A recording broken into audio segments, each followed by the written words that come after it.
Okey, Alhamdulillah guys. Hari ni hari terakhir untuk fasa 2 di Canton Fair tahun 2026. Saya pun tak berapa sihat sikit hari ni. Hari ni hari terakhir ni dia separuh hari je. Saya tak sempat pusing habis. Saya nak bagi laju-laju pun tak berapa larat. Tu mungkinlah kurang rehat. Start daripada fasa 1 Canton Fair di China. Kita balik ke Malaysia sekejap.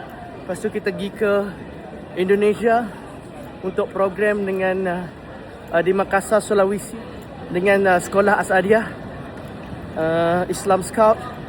And then daripada sana kita terus pecut balik ke Jengka untuk aktiviti Scout Fantasy. Dan then kita terus ke Vietnam balik untuk exhibition di Saigon Exhibition Center. Lepas tu daripada Saigon terus kembali ke Canton Fair fasa 2. Itulah hari ni hari terakhir. Diorang kata separuh hari je hari terakhir ni. Saya banyak tempat lagi. Saya rasa saya baru pusing dalam 10 ke 13%. 10 ke 12%. Tak sampai 15% pun. Tapi InsyaAllah kita buat setakat boleh. Kita ambil